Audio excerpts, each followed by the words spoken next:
All right, I'm going to share with you an email that I got just this past Christmas Eve, just a couple of weeks ago, and it's a really good story. The man claims he has cancer and he's not expecting to live much longer. Plus he has COVID, which is wow, it's a double whammy for this man. And he's going to hear this story if he's still alive, and I wanted to tell him I appreciate you sending it. And so if all that's true, I wanted to get to his story pretty quick. He tells me a few things about himself in the beginning, but then asked me not to divulge that. But I can tell you that he says he worked for a government agency, and it was in a combat role, but I don't know that he was he gave me the acronyms for the department he was in, and those acronyms are used in several branches of the service and the CIA, the Secret Service. So I don't know much about what he did, but you'll get a little more of it as I go in the story. So let's get going with it. He says, I've been a hunter all my life of both man, not only in times of war, and beast, though the lines between both seem to get blurred. I was a middle-aged man once in the prime of my life. I was always outdoors, enjoying the seasons. I find the woodlands, even with what I know, to be a peaceful place. Do I fear the woods? Well, a man can be peaceful when he is scared of something. You learn this on the battlefield given time. I know courage is facing one's fear head on, but still, I say I'm not courageous. I'm just ignorant of the times. My story starts, as I said, in the prime of my life. It was in the 1970s. I hunted for money, good money, and when not doing something for Uncle Sam, I was a guide and a tracker. I never had one place to call home. It's easier when you're not attached to leave things behind, knowing you may not see it again. I was working in the area of northeastern Alaska. I was deep in the woodlands along the river. Okay, this story has a couple of words in it that I'm going to have trouble with, but he says he was deep in the woodlands along a river near Veneti, Venetie. You guys look it up. I had been here for months enjoying the weather. At this time it was summer, but at night you would still freeze if you didn't know better. I was out from my cabin checking my traps and jigging for fish and enjoying the day. I kept an eye out for grizzlies and wolves and polar bears or any predators. Man is not at the top of the food chain there. And I didn't know of Bigfoot or believe any of the local legends of such creatures or others for that matter. I thought it was all malarkey, bullshit. At least I did at one time, until that day. I was hooking fish out of the river with a gaff hook. This is a large piece of steel shaped like a hook as thick as your pinky finger and attached to a 6-foot pole. I did this so I didn't have to go into the water as much. I had been catching fish most of the day. I had a good catch held up off the ground between two trees. They were 20 feet off the ground and held by a rope. The rope was made of thick hemp. I just caught a good 40-pound fish and was coming back to my cache of fish when I noticed the line was no longer where I placed it. I remember looking between the trees, dumbfounded. They were not there, nor was my rope. As I came closer to the trees, a smell like rotten, wet dirt mixed with urine and blood hit my nose and made me stop in my tracks. That copper tone of blood is what made me stop. It had to be wolves. Wolves are known to roll in the mud and blood after fighting for a place at a kill. My head was on a swivel as I looked around, and I pulled my .30-06 to ready, but paused as I noticed the tracks around the trees were those of a person, though they were bigger. They appeared to be barefoot, but maybe I was reading them wrong. It wasn't uncommon for tribal members to take fish and take them back to town if they found them in the woods unattended. Knowing that, I followed the trail to catch up with them and get my fish back, or at least be compensated. Well, after a few steps, I had to stop because none of this made any sense. The stride for this person was too long. I was walking in damp earth and the tracks were clear, but every 3 steps I took was 1 stride for this being. Given the size of these tracks, I assessed my losses and I went back and I decided to head close to my cabin and fish there. I didn't want to meet this person or thing on the trail, whatever it was. When I was close to my camp, I went to retrieve my .357. The one thing that kept hitting me was the feeling of being watched. I learned long ago not to ignore my gut, so I kept looking around from time to time. The scent of blood and dirt kept hitting me as I went about my business, and I decided to smoke as many fish as I could. The smoke would keep the bears and wolves at bay for enough time. I then went into town in case someone was messing with me, and I wanted to talk to the tribal chief at the time and see if anyone knew what was going on. When I spoke to the man, he actually looked at me in the eyes without a blink. He said, "You're lucky you're alive." Okay, here's another one of those words. Urayyuli, Urayyuli, will kill you, he said. I think that stands for Bigfoot. So he said, "You're lucky you're alive, Bigfoot will kill you." I asked him, "What do I do?" And I will never forget his words. He said, "Go home, fish and hunt, but leave some for him. And then he will leave you alone." Well, I retorted, I don't believe all this bullshit. And he said, "You will." And then he asked me to leave. After 2 days of fishing and hunting, nothing happened. I would fish and leave one for every 2 I caught for every animal I hunted or trapped, and I would leave a portion hanging in a tree. To be honest, I didn't take it very seriously, but on the 3rd day, I decided to start early, so I got up and had some pickled eggs and meat. I came out the door and I could smell it. It was hot copper and the smell of fresh blood. I looked around, and 30 feet from my cabin, there it was as plain as day, looking right at me. And I'll never forget that look on this creature's face. I don't know why, but I spoke to him for some reason. I wasn't scared. "Hello," I said. He just stared at me with a stone face. He was big, at least 9 feet tall, if not taller. He was covered in shaggy hair, it was white to gray with some black mixed in here and there. He had the look of a bodybuilder through all that hair. I know it was just a few moments, but I swear he nodded at me. And I'm not sure, but I know one thing. He did smile and showed his teeth, and they looked like ours, but they had pronounced canines. I was shocked when he spoke something to me, and what I found out was Inuit. He moved his arm out to its sides and then turned and walked away. It moved gracefully without a sound, and this chilled me to the bone. The tribal group here call them the Silent Death, and now I knew why.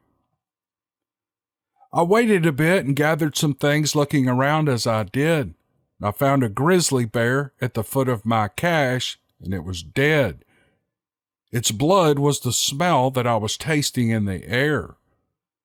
It was a fresh kill, and the jaws were pulled apart from the head. And when I tried to tell the chief about it, he was as dismayed as I was, but he told me that it called me brother and said the land will provide. But he said this as a warning too, and I was just meat to this being. When I returned to my cabin, the bear was gone, but in its place was a caribou with its neck broken. Until I was married, I left half of my kill for these beings out of respect as well as fear. I believe that there are tribes of these things, each different just as we are, but in their own unique way. Lucky I never had to hunt them, but I have heard rumors that our government does regularly. And that's the end of his email. And that's I think he said earlier that this happened in the 1970s, but later, and I kind of edited it out because it didn't fit in the story, but this actually happened in 1978. So, sir, you didn't give me permission to use your name, so I'm not going to. Plus, you say you work for some government agencies, and I don't know what implications are in that, but I'm just not going to use your name. But if you're still alive and you're still listening with your grandson, I think you said your grandson got you on my channel. There's your story. It's a great story. It's kind of a scary story. I don't really know what to make of it. But I hear that these Bigfoots are all over Alaska, so it's doesn't surprise me that he had an encounter way out in the bush like that. So thank you for sending it. I hope you feel better soon. I pray for a miracle and a healing for you, and that would just make my day to hear that you're getting better. Sometimes you don't know what to say in these cases, but I'm thinking about you, so maybe that's good enough. Thank you for the email. Hey y'all, welcome to the Dixie Cryptid channel. My name is Cam Buckner, and all we do here is tell stories. Really good, freaky, weird Bigfoot stories. And I'm glad you're with us. Hey, before we get going again, I'm looking through the Yeti Bars website, yetibars.net. You know, Yeti Bars is a soap manufacturer. They do custom soaps. Some of y'all have heard me talk about this, and they have just tons of different scents and types of soap. You have to go to their website to check it out at yetibars.net. But I'm looking here, they have a dog shampoo bar. I haven't ordered that, but in my next order, I rarely wash my dogs, but I'm gonna get the pup bar, which is dog shampoo bar. I'm gonna give all these stinky dogs a bath and see how that stuff works out for them. But I'm looking through all their products, and they've still got great prices. They ran a great sale before Christmas, and I encourage you to go over and check them out at yetibars.net or Yeti Bars on Facebook. You won't be sorry. It's a great product at a great price. All right, let's get back to the video. Thank you guys for joining us. Let's get it going. All right, here we go.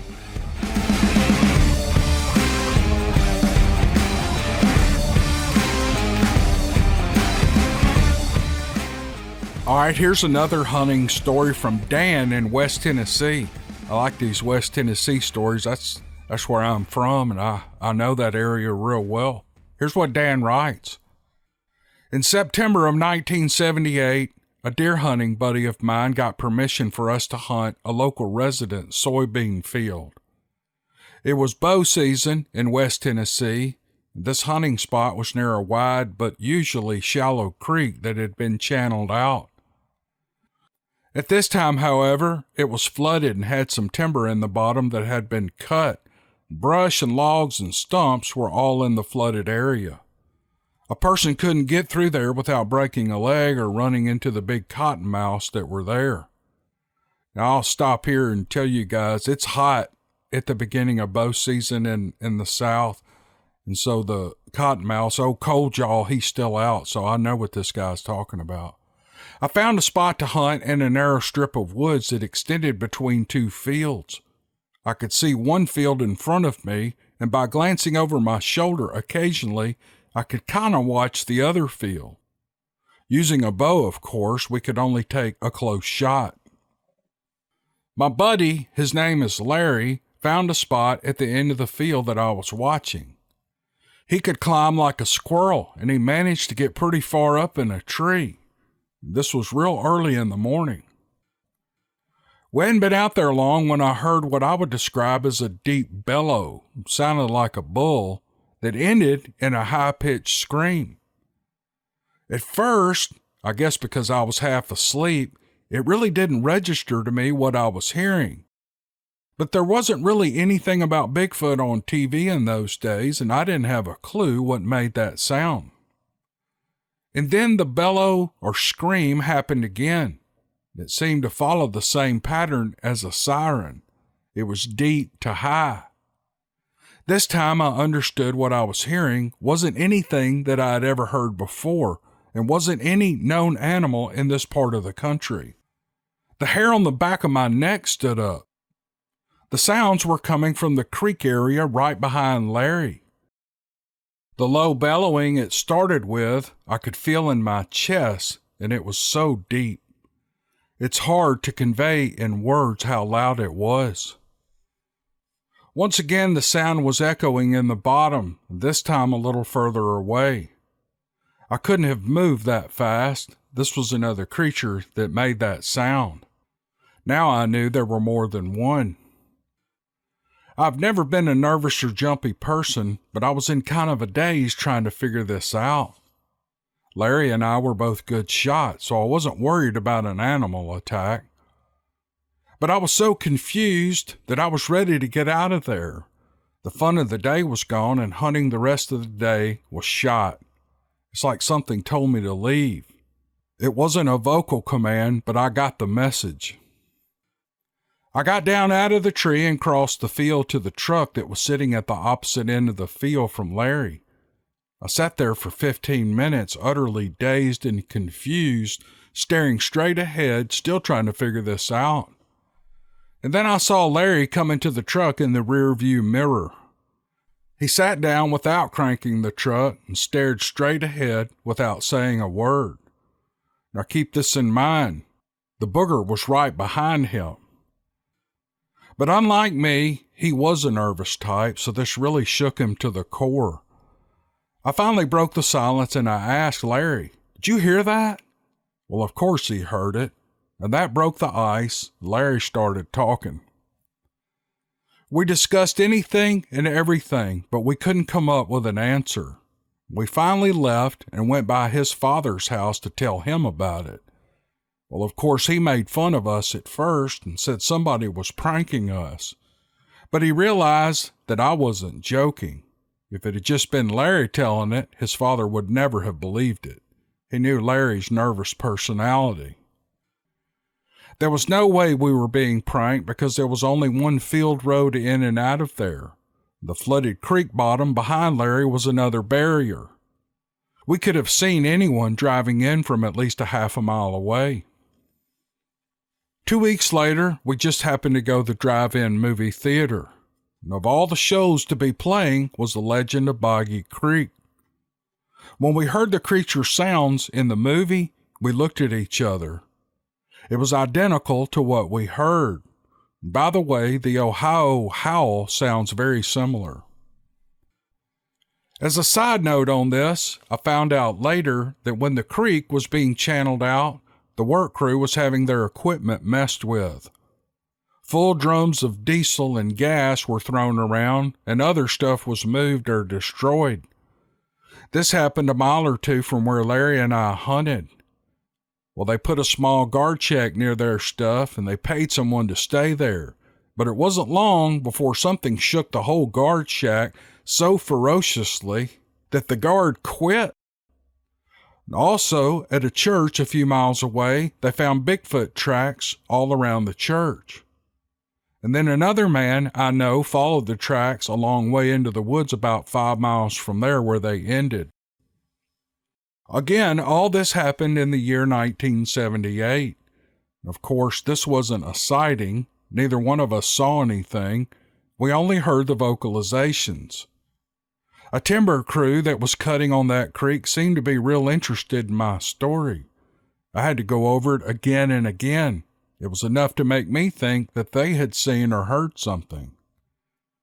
There have been a few other odd things in this area, but my opinion of what we heard was Bigfoot, and it doesn't live here, but it migrates through.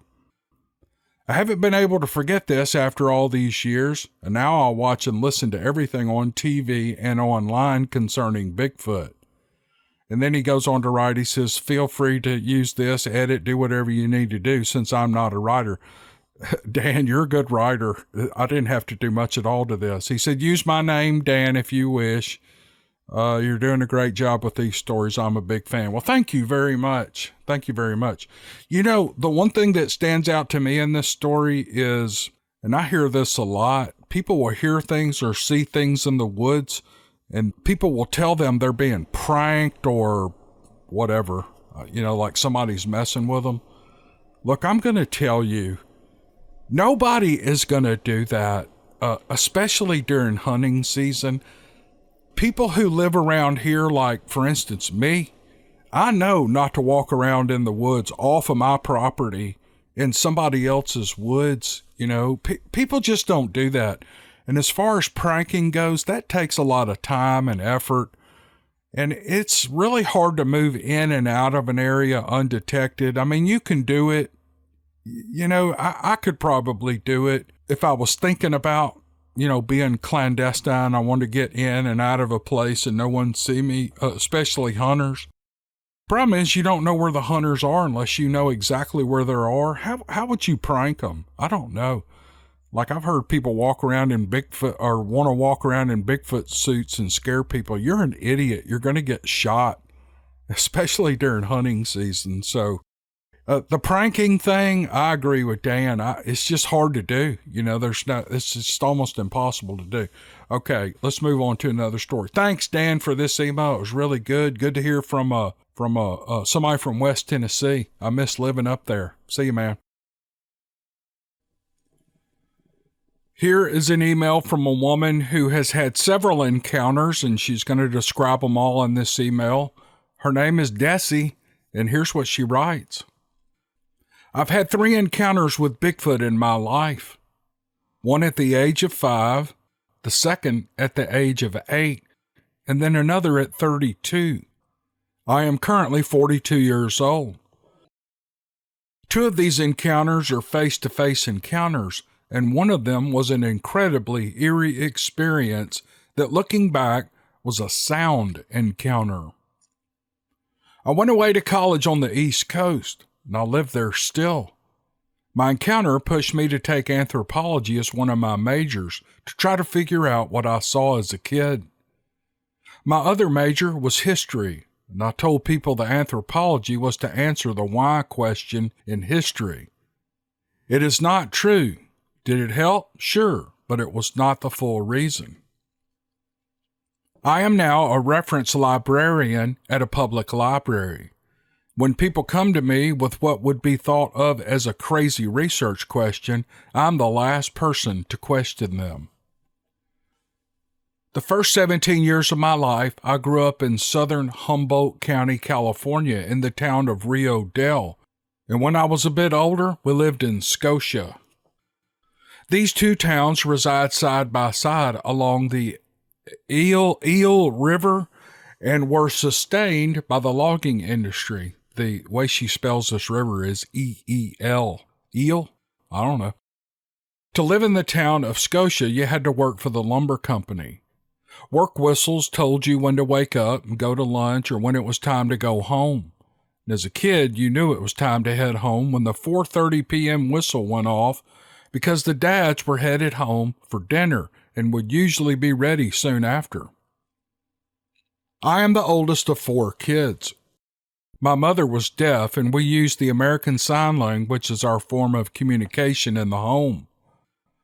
We didn't have much money growing up, so when we did go on vacation, it was to go camping with my mother's parents on a bit of land about an hour and a half from Rio Dell. The town is called Eddersburg and is next to the King Range Mountains.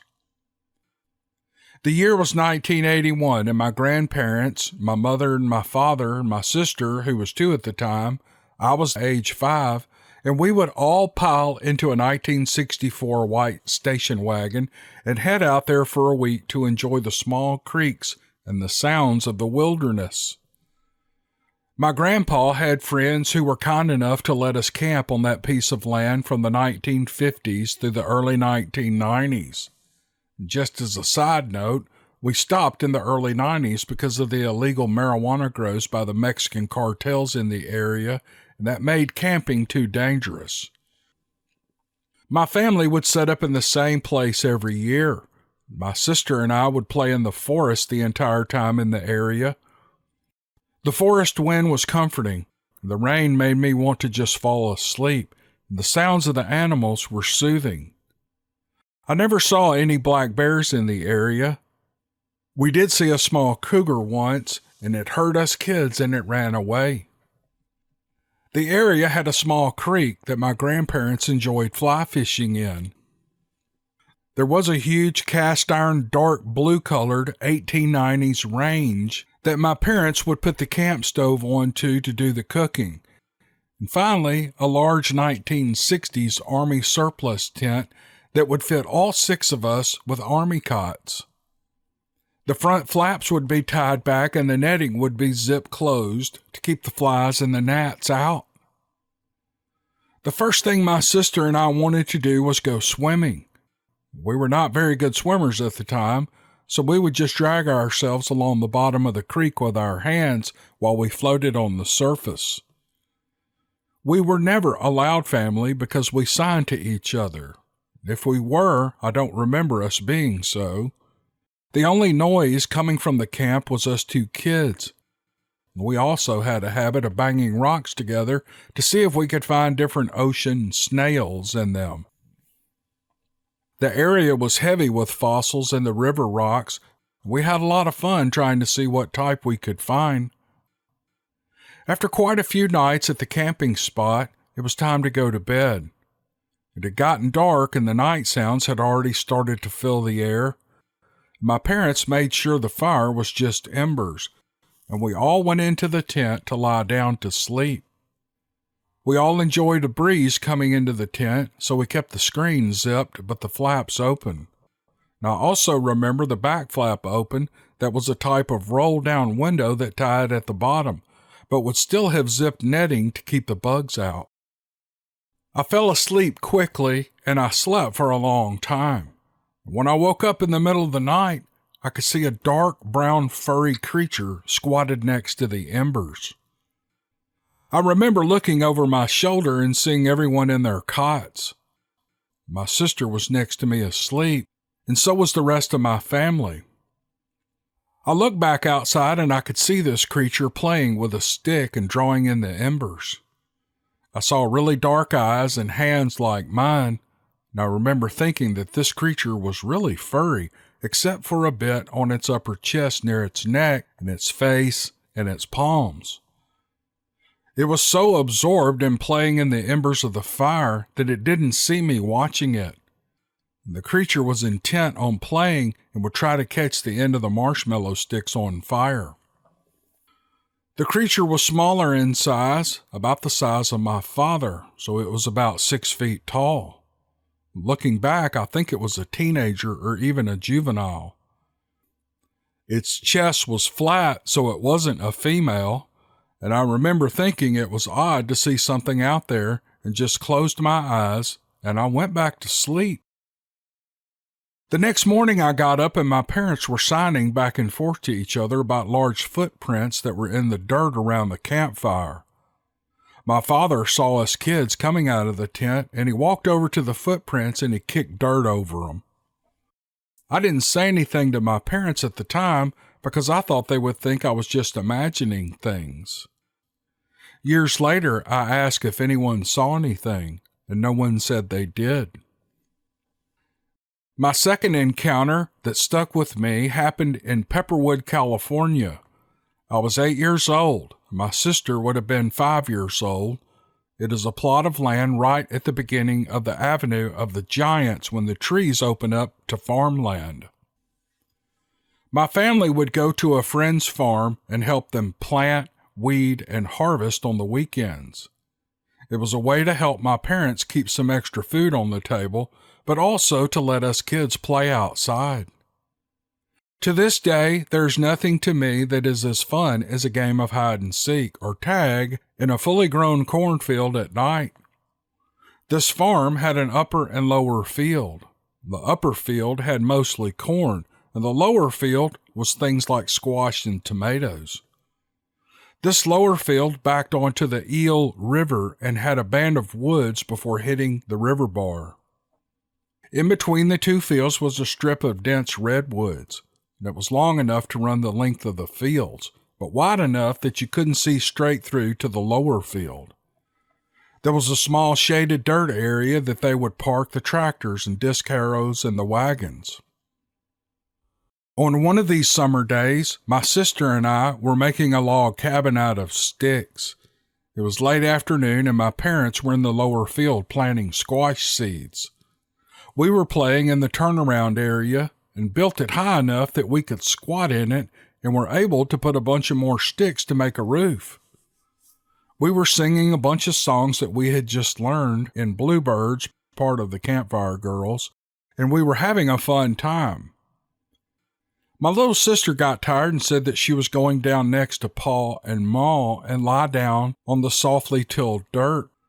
We both liked the softly tilled dirt, especially when it had been worn by the sun all day. I said I was going to play by myself for a little while longer. Well, I was there humming to myself for about 10 minutes or so, and I was piling dirt up on the clay cabin when I noticed that the woods went absolutely quiet.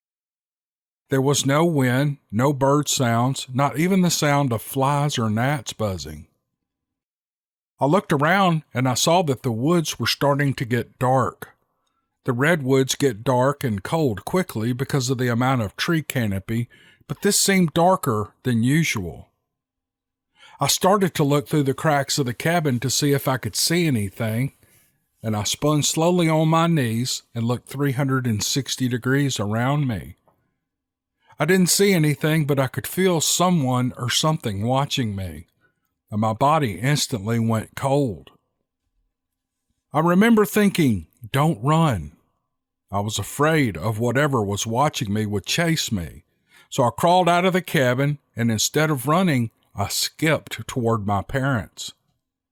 You are reading an email from a woman who has never skipped in my entire life, but it was the only thing I could think of doing without making whatever was watching me chase after me.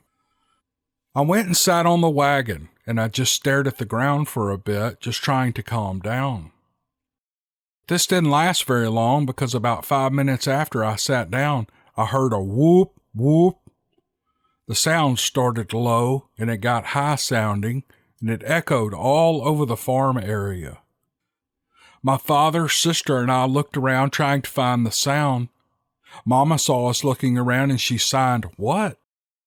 And Papa got my mama's attention by waving at her and told her that we all heard a sound. My papa looked nervous, and he told us kids it was an owl. I'd never heard owls make sounds like that before, and we heard them all the time. This was so loud that we heard it in our chests. Papa called us kids over to be near to him in the rows and made me start poking the holes to plant the seeds while my sister followed behind and threw a few seeds in, and Papa put fish meal on the seeds and covered them. When we finished that row, we left for the day. I don't know what was watching me, but it was an encounter with something that still gives me nightmares. My last encounter was in 2009. Those of you who live in Humboldt County know how hard it is to always have a reliable plane ride from San Francisco to McKinleyville. I was trying to fly north from San Francisco after an early morning flight from Boston because my grandmother had died. The flight was hard enough emotionally, but when the flight north was canceled due to fog, so I had to get a rental car. It was a Ford Taurus. It was the last minute, so now I had a 4-hour ride ahead of me on top of the very early morning flight from Boston. The week in Humboldt was exhausting and heartbreaking, and I then had to get up at 1 a.m. to drive to San Francisco to catch my 6 a.m. flight back to Boston.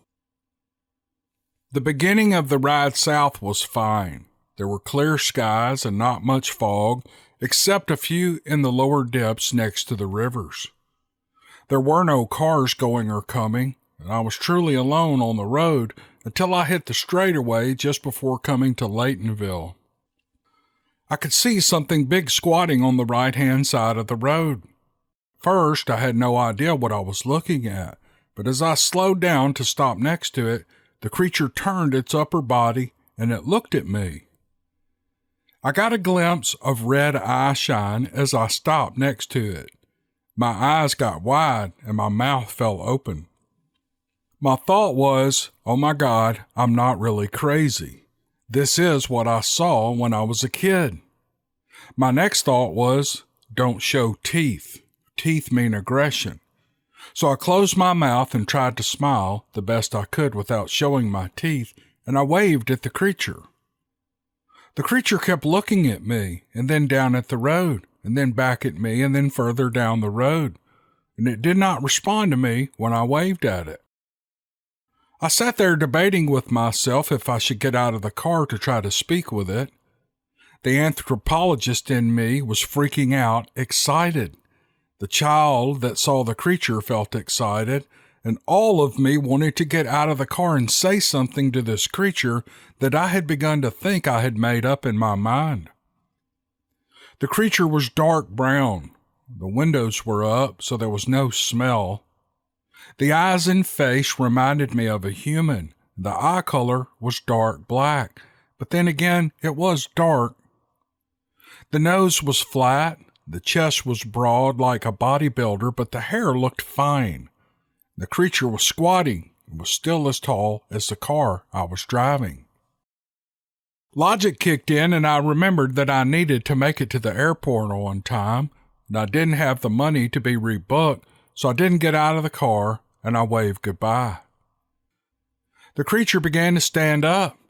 I began to drive, and I tapped the brakes and looked behind me.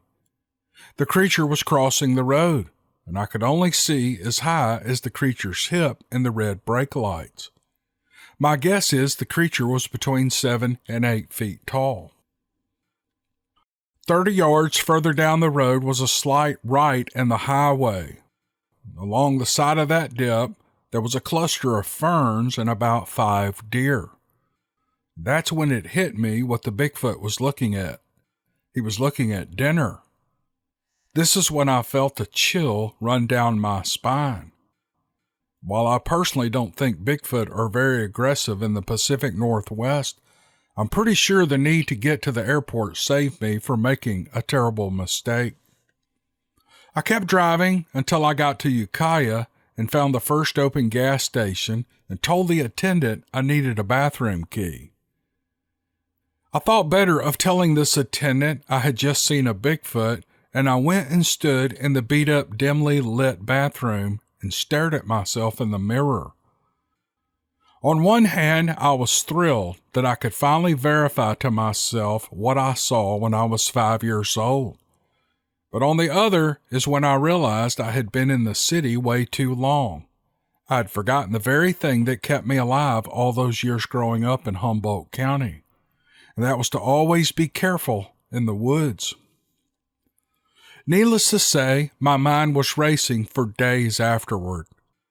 I got to the airport on time, and I wanted to tell people, hey, I just saw a Bigfoot. However, I also wanted to get back to Boston, and I'm pretty sure I would have been committed at the time if I'd started telling people what I saw. Oh, that's so funny. As a side note, I don't know why, when I saw the creature, I was never afraid. I've only ever been afraid when an animal makes an aggressive stance toward me, and neither one of these did that. Thank you and sincerely, Dixie. Oh, what a great set of stories or experiences. I just love this. Y'all know this. One of my favorite encounter stories, or my favorite type of encounter stories, are when older people remember when they were kids and they saw something, and it's confirmed years later, and it really makes them think, and it kind of churns up this imagination in them, this kind of wonder again like they were kids. And I think it's cool that people are realizing what they saw. That's exactly what happened here. But she realized that she knew what she saw after she had her third encounter. I just thought it was a spectacular story. Thanks, Dixie, for sending this. It's great. I know everyone enjoyed it. Thank you, ma'am. This last story is from Steve, and this is really good. Thinks it's going to blow you away, so hold on to your weave. He writes, in the summer of 1992, I was wrapping up a full week of Army maneuvers in the swamps of Fort Polk, Louisiana. On my first breakaway, I decided to drive 95 miles to Angelina County in East Texas to visit my family. My first thought was to stay on the farm with my grandfather, but I decided instead to stay with my aunt and uncle. My cousin was there with his wife. They were about my age and had the same interests as me. My cousin owned a really nice bass boat that he kept there at his mom and dad's, and that was what interested me the most. I rolled in around 8 o'clock that evening. Everyone was glad to see me, and I was glad to get a good meal.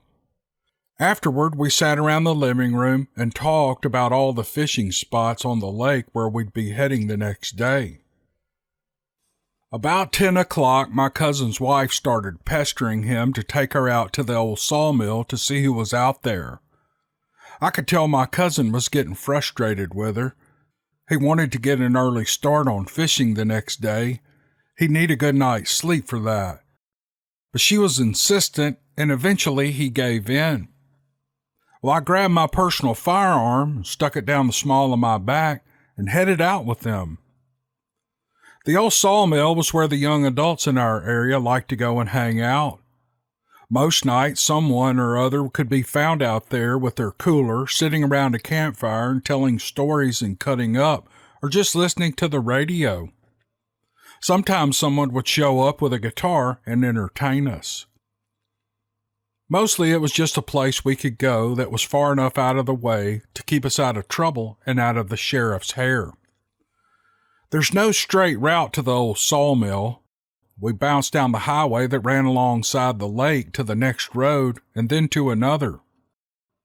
That led to the blacktop that led to another until eventually we turned onto the dirt road that dead-ended at a grassy parking area where everyone parked. From there, we had a short hike up the trail to the mill. The first thing we noticed was the absence of vehicles. There were 2 ways to get to the sawmill, so it wasn't absolute that no one was there. This just happened to be the main way. The second route involved an 8-mile walk from the main road, followed by a 4-mile hike through the woods. If anyone was up there, they would probably have parked their vehicles here. He got out of the truck and I noticed the moon was only half full. Of course, none of us geniuses remembered to bring a flashlight, but did we let that stop us? Of course not. We headed down the 100-yard trail and came to the first building of the old mill. The sawmill itself was built in 1899 and was made of solid concrete. In total, there were 4 concrete buildings. As we'd walked the trail, I couldn't help but notice that all the normal night sounds were missing, but I didn't let that bother me. I told you nobody would be here, my cousin said to his wife. Come on, let's go. We all hesitated. Maybe we thought if we stood there long enough, someone would show up. I really don't know. After about a minute, we heard a rock hit the front of the building closest to us, and it landed close to us. Stop throwing rocks, I told my cousin. I was a little frustrated by our useless trip, and it showed in my voice. It wasn't me, he spat back. Then I looked at his wife, and she gave me a shrug as if to say, wasn't me either. Just then, a second rock hit the building and landed even closer to us. Stop fooling around, I demanded. Can't you see you're upsetting your wife? It isn't me, my cousin insisted, and he pulled his wife into his arms, and she wrapped hers tightly around him. I was watching them embrace when a third rock hit the building, making us all jump. Okay, so it clearly wasn't them. Somebody or something in the woods directly behind us was throwing rocks. My cousin and his wife were getting more and more nervous, but I was trying to remain calm. I unholstered my gun and prepared for action. Thanks for the training, Uncle Sam, I thought. Even so, I was totally unprepared for what happened next. 50 yards away, there was a loud tapping sound, like something hitting a hollow log. It wasn't random. It was like some form of communication, almost like Morse code. Except it wasn't any Morse code I knew, and I'm pretty well trained in it.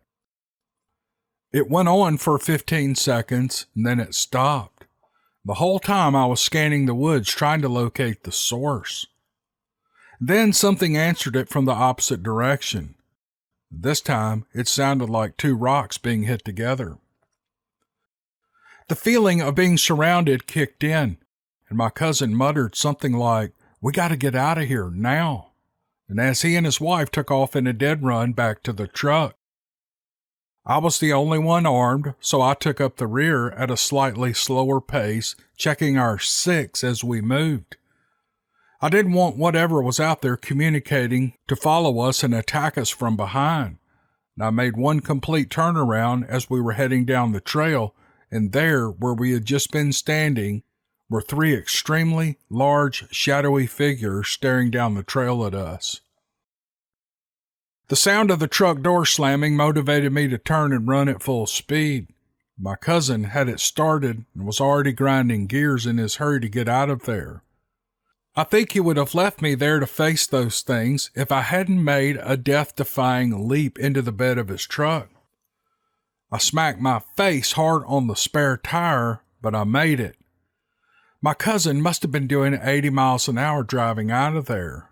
It wasn't until we hit the pavement that he finally stopped and yelled for me to get inside.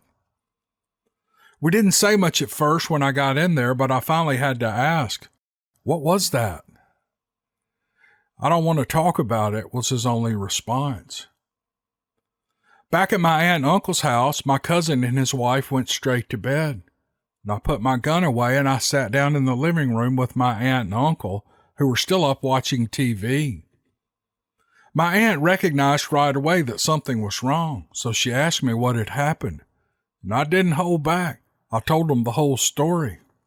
"Oh, it's just some local kids up there messing with you," my uncle said. But I told him there weren't any other cars, and the other way in was a damn long hike in the dark. No one in their right mind was going to walk that far just to throw rocks at people. It wasn't until 2012 that I finally pieced the whole story together. I took my brother and his 3 kids up to the Sawmill so they could see the place for themselves.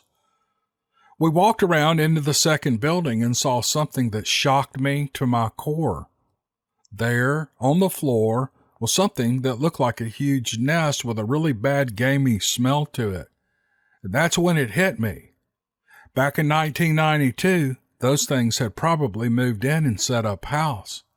They were probably just trying to get us out of there so that they could go to bed. And that's the end of his email. That's a great story. And all these years later, that nest still being there, or do they still live there? One thing his uncle said, I can't remember who said it, but nobody's going to walk through the dark to prank you. The idea of people pranking other people on these Bigfoot stories, it's not happening. I said that earlier in this podcast, but it's true. Okay, thanks, Steve, for sending this story. It was fantastic. Great encounter. Appreciate you sending the story, man. Once again, thank you for hanging with me this far on this video. I really appreciate you guys. We'll be back before the end of the week, I think. Today's Wednesday. I'll probably have another one up by Friday, somewhere between Friday and Sunday. And I really appreciate you guys listening. We'll see you guys on the next one. Thank you.